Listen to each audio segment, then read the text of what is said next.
que c'est la peste. Oui, c'est la peste, celle de 1720 qui se rappelle à nos souvenirs grâce à des ossements mis au jour derrière la vieille charité. Une maladie absente de nos pays occidentaux depuis un siècle à peine. À Marseille, actuellement, ont lieu par exemple des fouilles qui mettent à jour des cadavres de Marseillais qui avaient été victimes de la grande peste de l'année 1720. Un squelette, puis un autre. Au total, les restes de 180 cadavres patiemment exhumés sur ce chantier en plein cœur de Marseille. Des hommes, des femmes, des enfants, tous victimes de la peste et empilés dans des fosses creusées en 1721 au plus fort de l'épidémie. Alertés, les scientifiques mettent tout en œuvre pour que ce charnier ne connaisse pas le sort des précédentes découvertes, à savoir la destruction pure et simple. Dès lors, cette découverte archéologique au départ devient un objet d'étude pluridisciplinaire autour duquel vont se croiser de multiples recherches sous la direction des anthropologues Olivier Dutour et Gilles Beuch. Dans cette perspective, l'anthropologie est en effet une science particulièrement adaptée pour traiter ce genre d'objet d'étude. Par ses concepts, par ses méthodes, elle associe les sciences biologiques et les sciences humaines.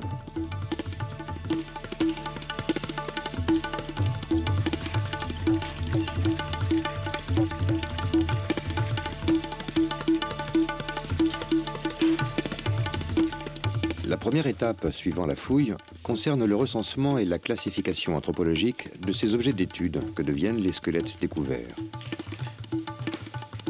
Une fois nettoyés, les fragments sont répertoriés puis analysés pour déterminer l'âge et le sexe des sujets. À terme, ce dénombrement permet la constitution d'une ostéothèque organisée en carton-cercueil.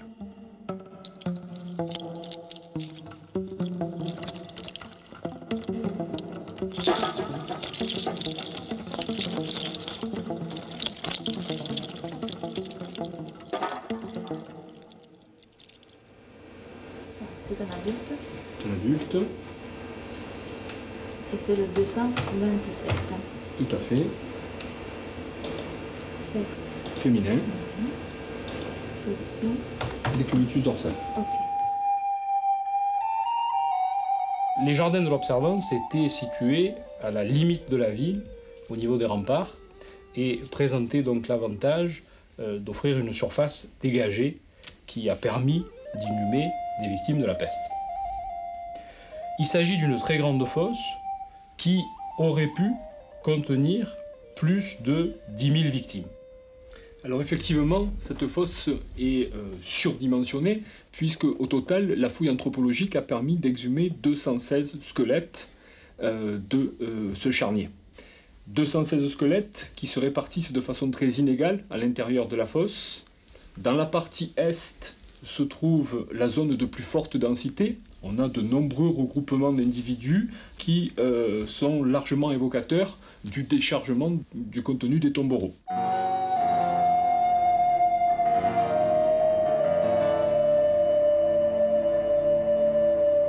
Une zone centrale de densité beaucoup plus lâche, les regroupements sont moins nombreux et les inhumations individuelles sont largement majoritaires.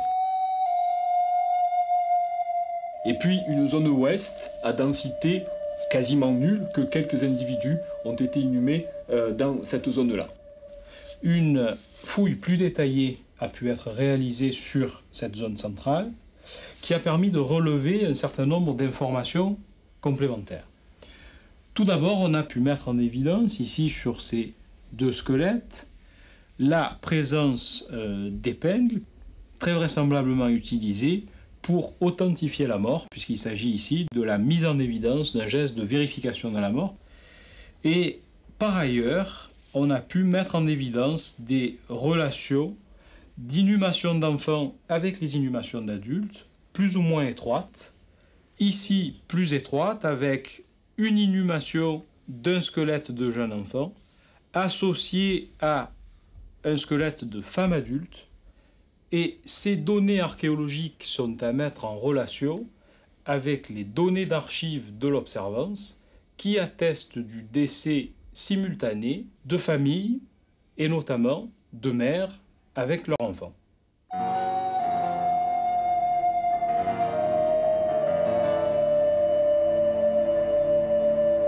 Avant de commencer mes recherches en archives, j'ai pu profiter d'un certain nombre de constatations que nous avions faites sur le terrain lors de la fouille de la fosse. Première constatation, c'était l'abondance, si je puis dire, des squelettes. Il ne s'agissait visiblement pas d'un cimetière, d'une zone d'inhumation habituelle. Deuxième constatation qui faisait tout de suite penser à la peste, c'était l'omniprésence de la chaux, dont on sait bien qu'on recouvrait les corps morts de peste. Peste, début du XVIIIe siècle, l'enquête partait a priori sur la grande peste de 1720-1722 à Marseille. À la suite de la fouille du charnier, donc de l'Observance, plusieurs étapes ont été nécessaires pour valider que ce charnier était bien un charnier de 1722 et pas de 1720. Premièrement, trouver les documents relatifs donc à cette rechute épidémique au printemps 1722. La première chance que nous avons eue dans notre quête pour identifier précisément le creusement et l'utilisation de cette fosse, c'est la découverte de ce billet qui est un billet de l'hôpital de l'Observance signé par l'échevin de Marseille Rémusat et qui atteste bien du creusement et de l'inhumation de victimes de la rechute épidémique, ce billet étant daté du 24 mai 1722.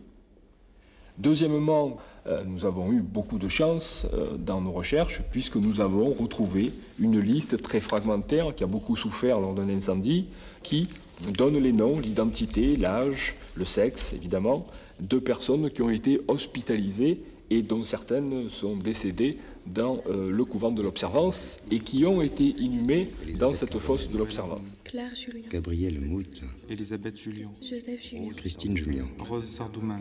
Madeleine Anne Bernard. Bernard. Elisabeth Bernard. Anne Bernard. Nicolas Boyer. Thérèse Jourdan. Marie.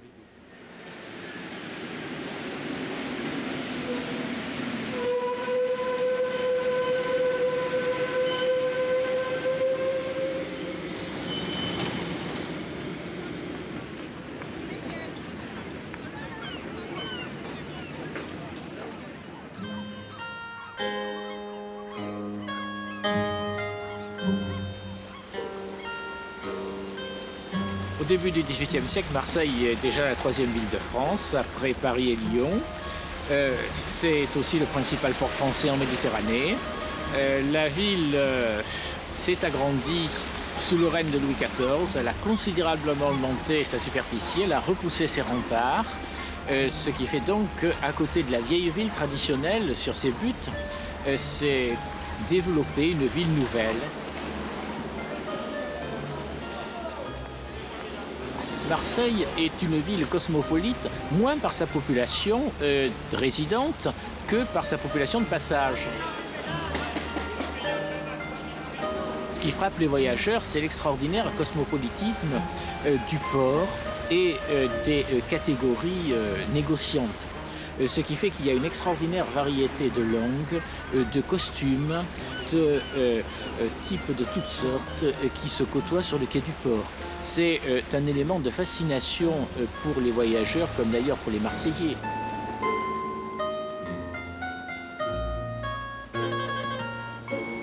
D'autre part, un certain nombre de Marseillais ont passé une partie de leur vie dans le Levant, c'est-à-dire dans la Méditerranée orientale, dans ces terres qui à l'époque font partie de l'Empire ottoman, qui sont soit l'Empire ottoman lui-même, soit des colonies de l'Empire ottoman. Et ces Marseillais, parfois revenus après de longues années dans leur ville natale, continuent assez souvent de porter le costume oriental.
gens qui habitaient au XVIIe et au XVIIIe siècle avaient fini par élaborer en quelque sorte une doctrine sanitaire qui reposait sur un certain nombre d'idées simples, fondées donc sur l'observation. La première, c'est que la maladie est due à ce qu'on appelait, faute d'autres moyens de le définir, le venin de la peste. Bon, ce qu'on appellerait, nous, évidemment, les microbes. Alors, ce venin de la peste, eh bien, se cache dans un certain nombre de lieux qui lui sont favorables, c'est-à-dire essentiellement les vêtements, les textiles, les objets de ce genre. Et pour pouvoir se rendre compte s'il y a la peste à bord ou non, on est obligé d'attendre, de voir si des cas se déclarent. Lorsqu'un navire arrivait, mettons, de Smyrne ou d'Alger ou d'Istanbul, peu importe, il mettait un canot à la mer et le capitaine et bon, les rameurs venaient jusqu'à l'entrée du port de Marseille. Lorsqu'il arrivait là, le capitaine tendait ses papiers à un personnage qui l'empoignait de loin avec des espèces de pinces.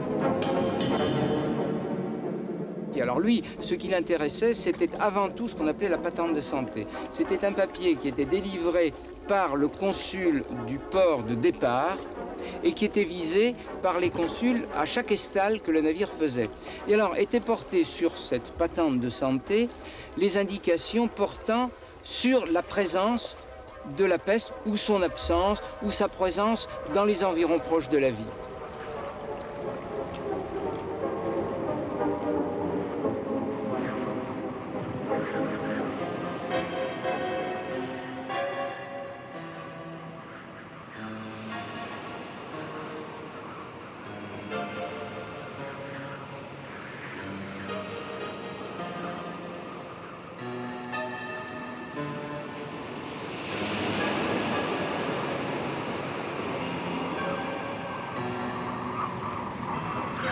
La peste est arrivée à 23 reprises à Marseille. Dans 22 cas sur 23, la chose n'a pas eu d'autres conséquences.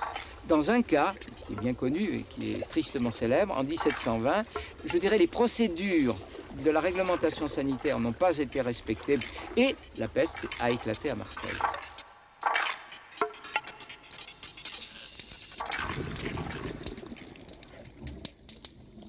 Trois mâts, 280 tonneaux, 36 mètres de long, 40 membres d'équipage, telle est la description du Grand Saint-Antoine, vaisseau par lequel la peste fera son entrée à Marseille.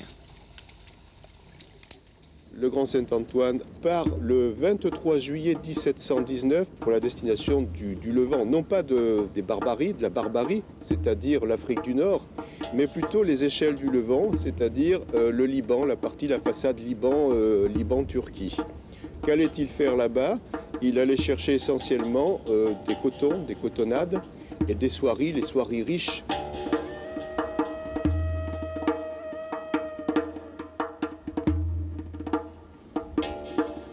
Le Grand Saint-Antoine va commercer avec des villes où la peste est endémique. On vit avec la peste au quotidien. Il risque, lui, de ramener la peste à bord. Et c'est ce qui s'est passé, puisqu'il est parti de Tripoli de Syrie, vers Chypre. Il a pris des passagers. Il y avait 5 Turcs. Parmi ces 5 Turcs, un Turc est décédé. Et ensuite, le bateau part vers Marseille. Mais pendant le trajet entre Chypre et le Cap Corse, il y aura 5 nouveaux morts. Quand le bateau arrive au Cap Corse, au large du Cap Corse, le capitaine s'interroge. Indéniablement, il sait qu'il a la peste à bord. La preuve, c'est qu'il s'est isolé, il s'est mis à la poupe. Et là, il y a 2 versions. Il y a la version des faits historiques, et puis il y a la vérité, où l'on s'est aperçu que l'histoire n'est pas celle qui a été racontée à l'époque. C'est-à-dire qu'il y a eu problème et que l'on a caché des choses. La vérité est celle-ci.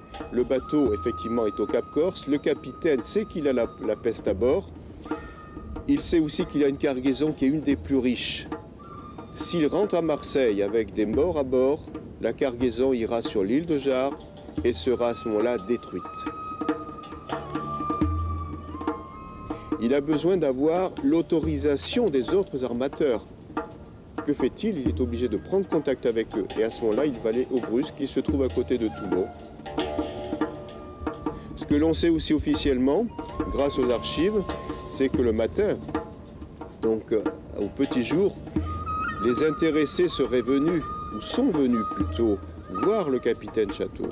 Le capitaine Château n'est plus maître après Dieu. Il attend les directives. Et à ce moment-là, certainement, ça c'est pas écrit dans l'histoire, mais on peut le penser, c'est que les échevins Jean-Baptiste Estel, les trois autres intéressés, aient dit ceci: il faut que tu trouves une raison de ces morts, sinon la cargaison, nous allons la perdre. Une seule façon, c'est aller dans un port de quarantaine autre pour avoir une explication des morts. Il va donc aller à Livourne. Et puis là, malheureusement, il a encore 2 morts à bord, dont le chirurgien. Il va donc demander au chirurgien de Livourne des explications. Et les chirurgiens lui disent que ces morts ne sont pas morts de peste, etc., mais de fièvre maligne.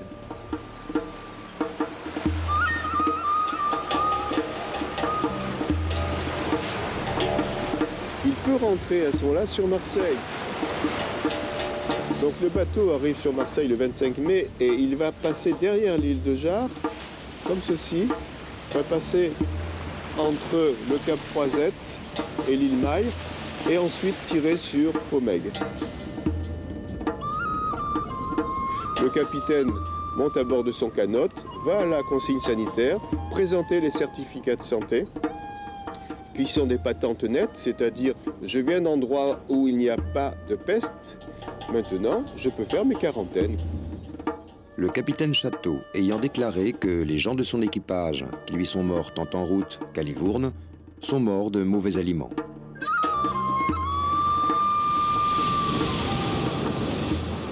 Et quels sont les coupables? Il y a d'abord l'édile, Jean-Baptiste Estel, qui était propriétaire du bateau. Il savait, il ne faut pas oublier que Jean-Baptiste Estel a été consul à Tripoli de Syrie. Il connaissait. Hein. Bon, il y a les négociants, les autres négociants qui participaient à cette cargaison. Il y a l'intendance de santé qui a accepté que le bateau continue à mouiller à Pomègue alors qu'il avait eu des morts. Même s'il y avait eu des explications, le bateau aurait dû aller à Jard. Donc c'est tout un contexte, ce n'est pas le capitaine, ce n'est pas une personne qui est coupable, mais c'est un ensemble. Et en vérité, cet ensemble, c'est l'argent.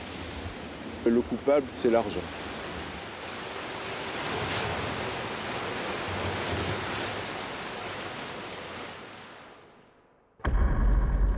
Le port est dans un dérangement total.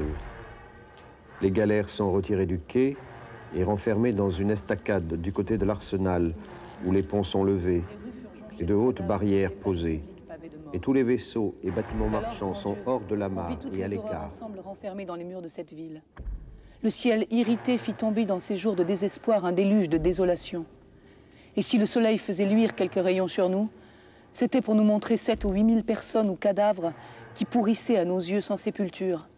Un grand nombre mangé par les chiens qui ne se nourrissaient plus que de chair humaine. Tous les quartiers sans exception en étaient infectés.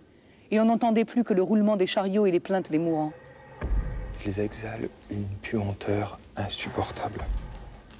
Et comme si le mal dont ils étaient atteints n'était pas assez terrible et assez cruel, ils souffrent encore toutes les rigueurs de la disette et de la misère publique, qui semblent être de concert avec la peste, pour faire souffrir tout à la fois plusieurs morts à ces malheureux, qui périssent misérablement sous les lambeaux dont ils sont couverts, et augmentent à chaque moment le nombre des morts qui les environnent. D'abord, le barbare parti ou de les jeter hors de la maison, ou d'enfuir, et d'en déserter eux-mêmes, et de l'y abandonner tout seul, sans aide ni secours, livré à la faim, à la soif, et à tout ce qui peut rendre la mort plus dure et plus cruelle. Au début de septembre, la mortalité est à son maximum avec 1000 décès par jour. On pille les maisons désertes, on achève les mourants, les denrées se raréfient et leur prix augmente. Les ouvriers et les paysans réquisitionnés refusent d'enterrer les corps.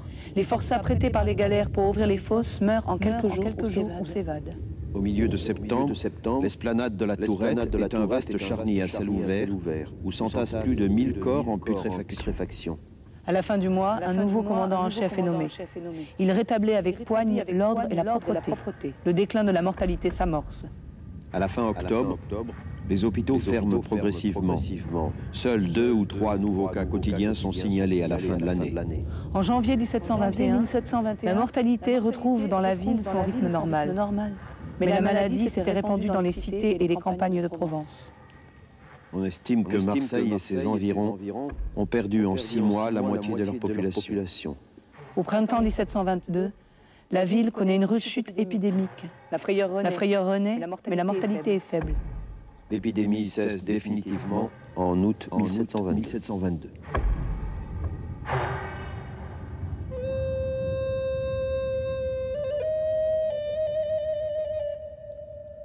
De façon générale, donc, sur les charniers de pestiférés sur lesquels nous avons eu à travailler, nous avons retrouvé très peu de matériel mobilier, hormis quelques vestiges de vêtements, notamment des boutons d'uniformes militaires, quelques tuyaux de pipe en terre. Et parmi ces objets mobiliers, 2 méritent une attention particulière. Il s'agit tout d'abord d'une tête sculptée qui représente le Christ et qui devait servir de réceptacle à une poudre, à une potion à vertu prophylactique contre la peste, puisque nous avons retrouvé à côté le petit bouchon qui permettait de fermer la cavité donc, de cette sculpture.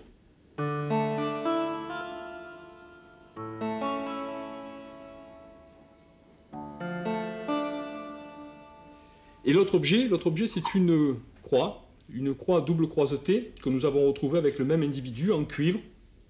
Et cette croix est extrêmement intéressante parce que nous en connaissons 2 autres exemplaires qui sont conservés au musée d'histoire de la médecine de Copenhague.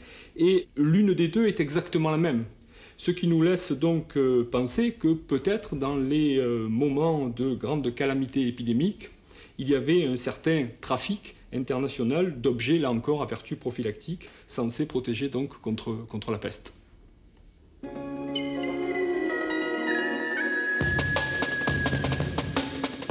Radiologie, microbiologie, médecine légale, chirurgie.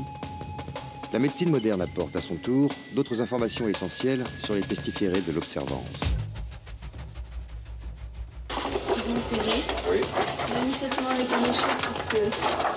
Donc en fait, quand on a fait un temps Bah oui. La paléoradiologie, en fait, c'est un mauvais terme parce que ce n'est pas de la radiologie ancienne, c'est de la radiologie, enfin, c'est de l'imagerie médicale d'éléments anciens. Prenons un tibia, ici, et l'on a défini 3 zones sur lesquelles on va pratiquer une coupe. Le scanner, c'est fait pour faire des coupes.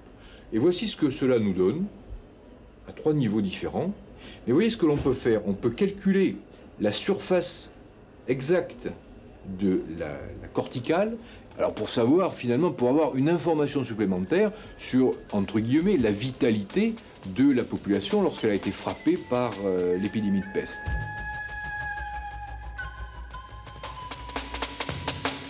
La question qui se posait à nous était d'authentifier la présence de la peste chez les cadavres que l'on a retrouvés dans ce site.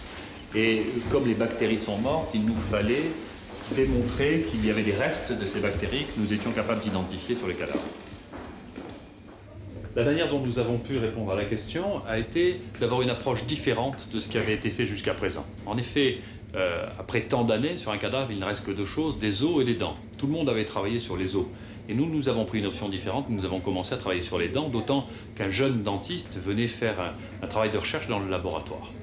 Nous avons travaillé sur la pulpe dentaire. Cachée derrière l'émail, la pulpe dentaire qui est vascularisée et qui donc reçoit tous les microbes au cours des septicémies est complètement protégée de l'extérieur par cette coque d'émail. L'approche a été de casser cette coque d'émail, récupérer de manière totalement stérile cette pulpe dentaire pour la soumettre à une analyse de biologie moléculaire moderne, l'amplification génique, qui a permis de mettre en évidence la signature de Yersinia pestis. Cette méthode, qui est une méthode très originale, est maintenant reprise par d'autres équipes en projet, non seulement pour faire le diagnostic de septicémie ancienne pour la peste, mais aussi éventuellement pour d'autres maladies et pour comprendre ce qu'ont été les grands ravages dans le passé. En effet, les descriptions qu'on en a sont approximatives et nous n'avons pas la véritable signature de la maladie. Et la seule manière de le savoir est maintenant de faire un diagnostic plusieurs centaines d'années après des grandes épidémies.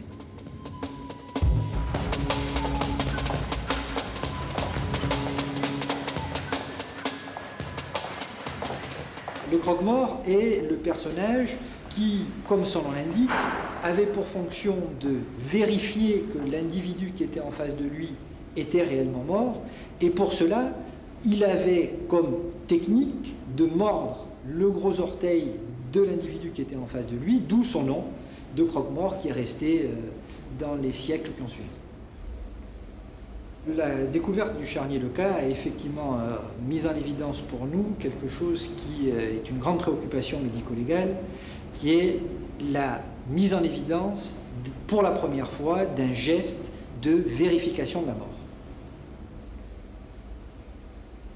À partir de l'aiguille retrouvée sur les squelettes du charnier de l'Observance, on a pu reconstituer en laboratoire sur un sujet anatomique la méthode qui a été utilisée pour l'implantation de ces aiguilles, et qui consiste à introduire sous l'ongle du gros orteil une aiguille, de manière à voir si la douleur engendrée par l'implantation de cette aiguille était de nature à entraîner une réaction chez l'individu, réaction qui, bien entendu, signait la persistance de phénomènes vitaux. Alors, concernant l'inconscient collectif sur le mythe du mort vivant, de la personne qui est inhumée vivante, je crois que effectivement les choses ont pour origine un certain nombre de cas qui ont été relatés et qui ont eu un grand impact dans l'inconscient collectif, à tel point qu'il y a des périodes dans l'histoire qui ont été particulièrement sensibles à ce mythe de l'inhumation d'un individu vivant, et que la période du XVIIIe siècle est une période particulièrement propice à cette peur. Et c'est peut-être d'ailleurs pour ça qu'en contexte épidémique, qui était celui de la peste de 1722, on retrouve des signes objectivant la vérification de la mort, tels que l'implantation de ces aiguilles au niveau des orteils.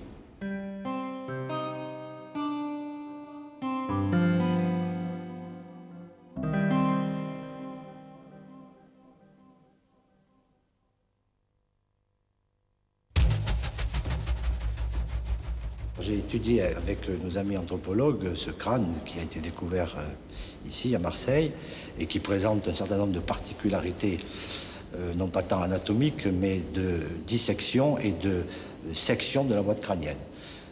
Section qui a été faite dans l'optique d'extraire le plus complètement possible et le mieux possible l'ensemble du cerveau, et section qui a été faite à partir de normes tracées par les anciens anatomistes et les premiers chirurgiens.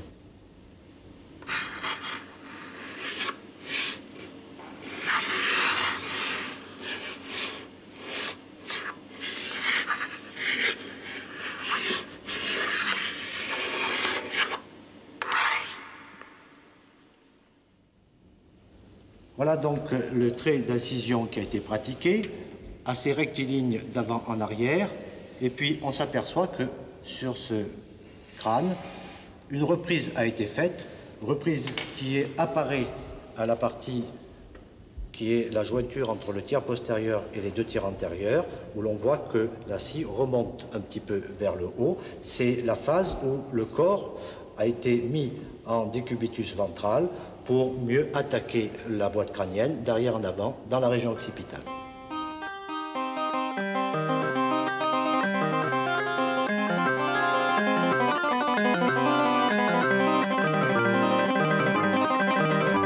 À cette époque, au début du XVIIIe, les conceptions médicales n'étaient naturellement pas celles d'aujourd'hui. Cela dit, il y avait quand même des gens qui pensaient que la peste était une maladie contagieuse, et notamment les autorités sanitaires savaient que la peste était une maladie contagieuse. Or, certaines autorités médicales de l'époque pensaient et disaient que la peste n'était pas contagieuse. On peut citer notamment François Chicoineau.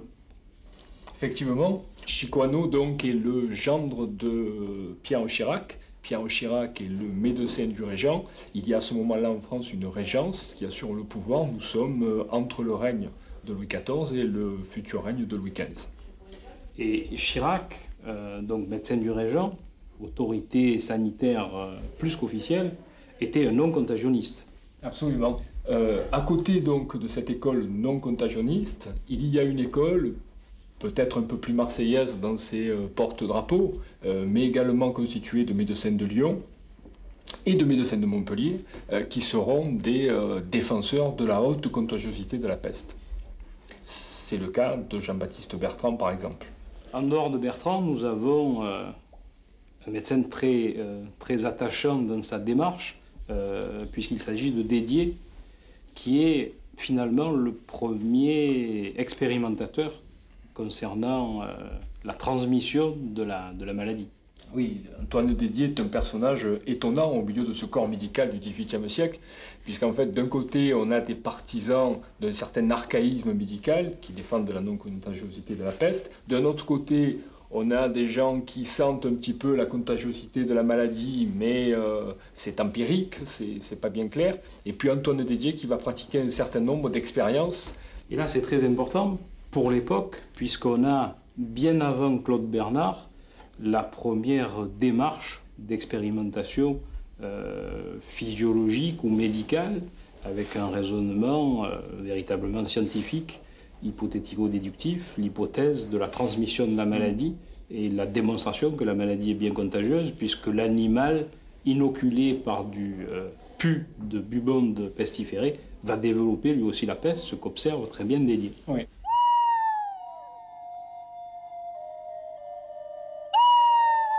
Ce terme de peste correspond à l'ancienne appellation latine pestis, le fléau. Et pour toute l'Antiquité, tout phénomène touchant de façon massive, brutale, des populations avec une mortalité non négligeable, c'était la peste.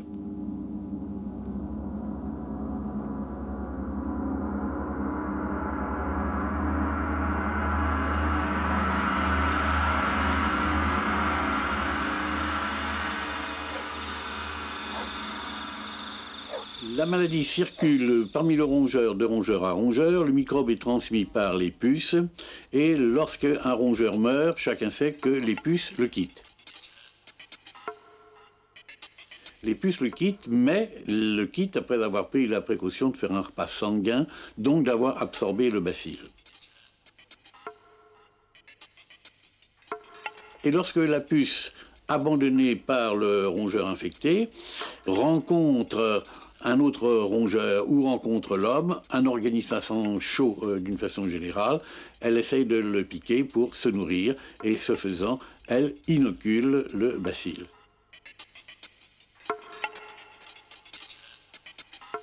Donc on a une chaîne qui se fait de transmission rongeur-puce et éventuellement rongeur-homme. Dans le cadre de la peste bubonique, la durée de l'évolution de la contamination à la mort en l'absence de traitement est de l'ordre de la dizaine de jours.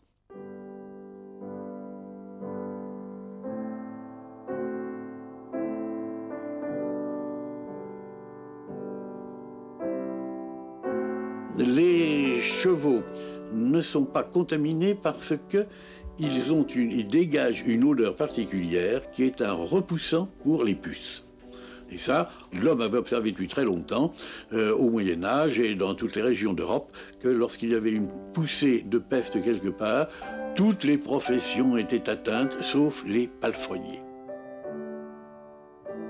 L'éradication de la peste est quelque chose qu'on a envisagé et qui maintenant apparaît comme une utopie. Quand, d'une façon générale, on doit dire que lorsque une maladie est strictement humaine, ça a été le cas de la variole par exemple, donc il est possible, dans certaines conditions, d'arriver à l'éradication. Mais lorsqu'une maladie a un relais extérieur à l'homme, lorsque le microbe peut aller soit sur d'autres espèces animales, soit dans le milieu extérieur, dans le sol, comme on l'a démontré, alors là, il n'est pas possible de faire une éradication. Donc la peste, elle existe et nous vivrons toujours avec. L'ancienneté de la peste ne doit pas faire méconnaître ses possibilités d'avenir. Un avenir d'une part spontané, cette maladie n'est pas éradicable, on l'a dit.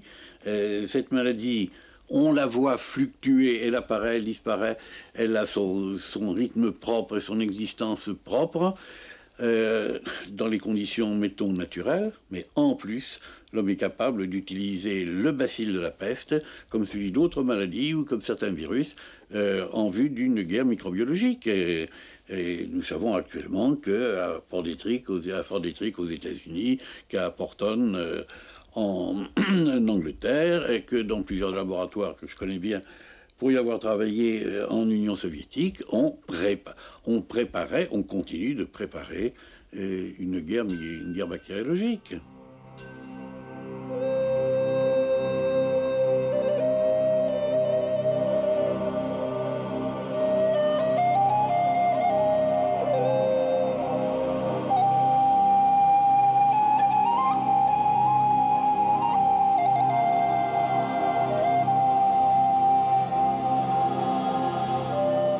En plein cœur de l'épidémie, un peintre est là. Témoignage exceptionnel de la peste, les tableaux de Michel Serres retracent, à partir d'esquisses et de croquis pris sur le vif, la réalité du quotidien pendant cette période tragique. Ce sont des tableaux exceptionnels à bien des égards. La peste est un sujet qui a traversé l'iconographie depuis que la peste est apparue en Europe, donc grosso modo 1348, si je ne m'abuse. Ce que devient Michel Serres, c'est un peintre témoin de son temps. On pourrait presque dire que ces tableaux constituent une sorte de journal de la peste, non pas écrit mais peint. Et nous en avons une preuve, c'est que le fils de Michel Serres a montré ces tableaux à Paris, à la foire de Saint-Germain. Donc il les transportait roulés, comme vous transportez roulés vos bobines de film, et il allait les montrer, et il racontait, avec ces tableaux, il racontait la peste de Marseille.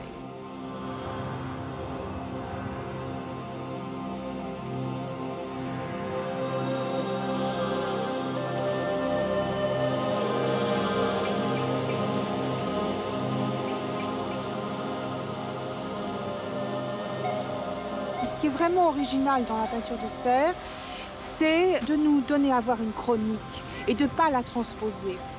Il n'y a aucun élément d'allégorie, il n'y a aucun élément de symbole, il n'y a aucune transposition.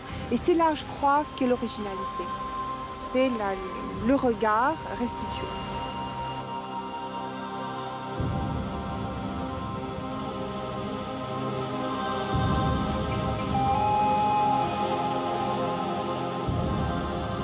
La peste a introduit le macabre dans l'art.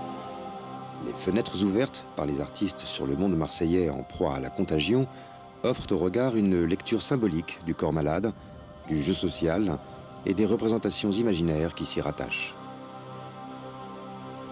Le regard anthropologique est d'abord un regard analytique et ne considère pas ces représentations uniquement sur le plan esthétique ou historique, mais bien entendu sur le plan de ce qu'elles donnent à voir et du sens qu'elles produisent. C'est un regard qui va du visible, de ce que les toiles, les tableaux donnent à voir, au lisible, c'est-à-dire aux interprétations, à la production de sens qu'on peut en faire.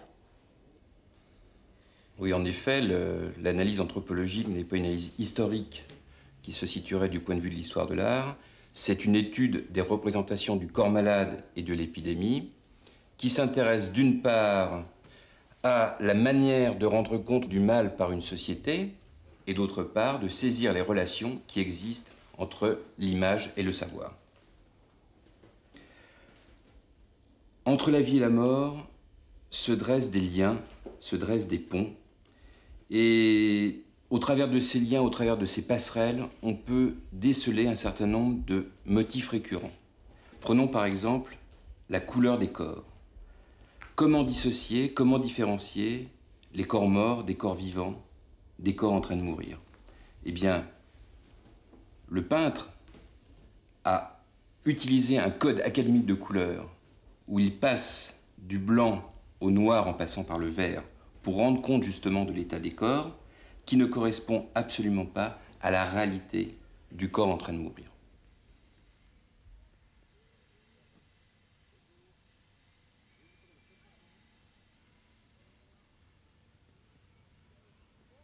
Alors, un des invariants particulièrement intéressants, significatifs, c'est l'unité mère-nourrisson.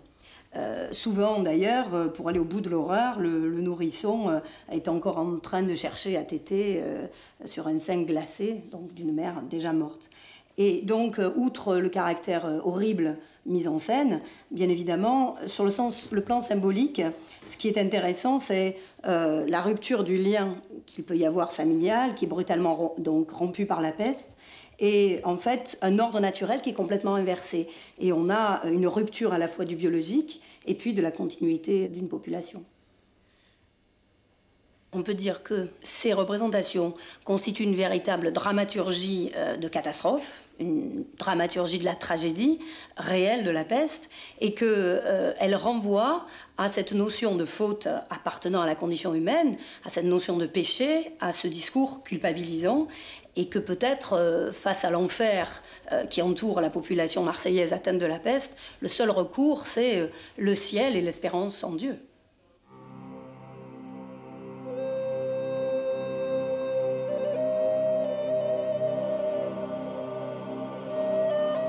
Au 19e, dans une toile du 19e de Gérard, dans un tableau de commande de l'intendant sanitaire, dans un tableau officiel, au premier plan, le pestiféré renvoie à cette assimilation pestiférée damnée. À la fois, il est clair que c'est un pestiféré puisqu'il montre tous les symptômes du mal, mais en même temps et surtout, la main portée à la tempe traduit sa douleur, sa souffrance extrême. Visiblement, il est au supplice. Ses yeux révulsés, sa bouche rouge traduisent aussi le feu dévorant intérieur qu'on attribuait traditionnellement aux damnés. Comment est-ce que les habitants de Marseille peuvent lutter en 1720 contre la peste? Eh bien, le seul recours, la seule efficacité qu'ils ont à leur disposition, c'est de recourir à la foi. Alors vous avez d'une part les corps constitués cléricaux, l'évêque de Marseille, Monseigneur de Belzunce, mais vous avez aussi les saints, en particulier Saint Roch, le saint prophylactique de Marseille par excellence, que l'on va retrouver dans l'iconographie, que l'on va retrouver dans des places publiques. C'est un thème récurrent dans les images de peste, c'est-à-dire qu'on voit que Saint Roch se situe en intercesseur entre le malade toujours couché, toujours en bas, et évidemment la divinité qui, elle, se situe à l'étage supérieur. Pour lutter contre le fléau, pour combattre l'épidémie, les Marseillais vont se reposer sur deux pouvoirs. Le premier des pouvoirs, le pouvoir ecclésiastique, est symbolisé par Monseigneur de Belzunce, et le second, le pouvoir civil, est représenté par le Chevalier Rose. En ce qui concerne l'évêque de Marseille, Monseigneur de Belzunce, il représente d'abord le dévouement. C'est comme ça qu'il est vécu dans toute l'iconographie marseillaise, depuis la peste jusqu'à nos jours. Il représente l'homme qui a su se battre contre le mal. Mais pour se battre contre le mal, il a développé les armes traditionnelles de l'Église, les armes théologiques, à savoir se battre contre l'épidémie, c'est se battre contre le péché, c'est se battre contre le mal. Et il fait référence à deux choses. D'une part, à l'ordre moral.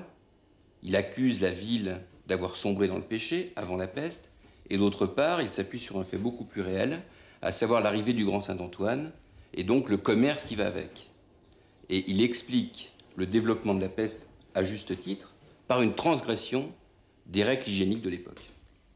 Oui, les représentations de Monseigneur Belzunce vont se multiplier sur 3 siècles, et notamment au 19e, en début 19e, sur ce tableau de Montio qui date de 1819, sur cette toile qui est une véritable dramaturgie relativement fantaisiste, puisqu'on voit l'évêque mitre en tête, en habits sacerdotaux, donner son aide et son dévouement aux pestiférés.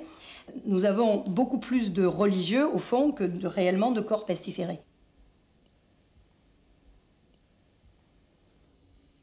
Une autre figure emblématique de cette peste de Marseille, est laïque cette fois, et civile, c'est la construction d'un héros, le Chevalier Rose, qui va être porteur d'un véritable acte de courage et de défi, qui se situe alors dans un épisode particulièrement représenté sur 3 siècles.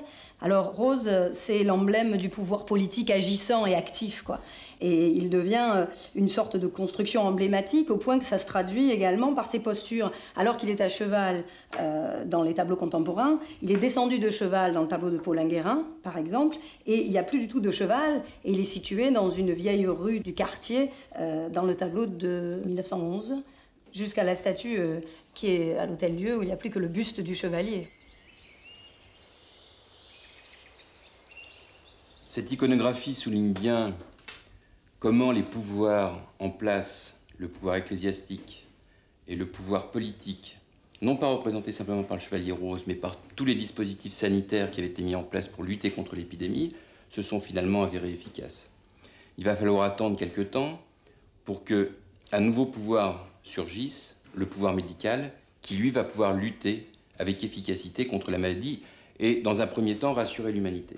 Il n'empêche que d'autres épidémies existent aujourd'hui et qu'elles vont aussi nous proposer de nouvelles images que nous, anthropologues, serons amenés à décoder.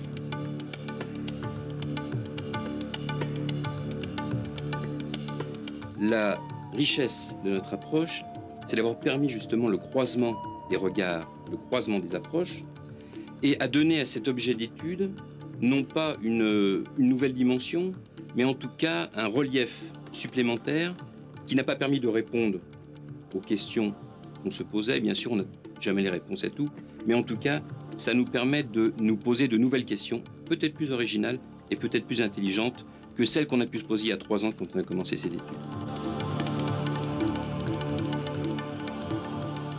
Finalement, l'intérêt de la science, c'est que ça pose plus de questions que ça n'apporte de réponses et que ça donne toujours envie de chercher plus.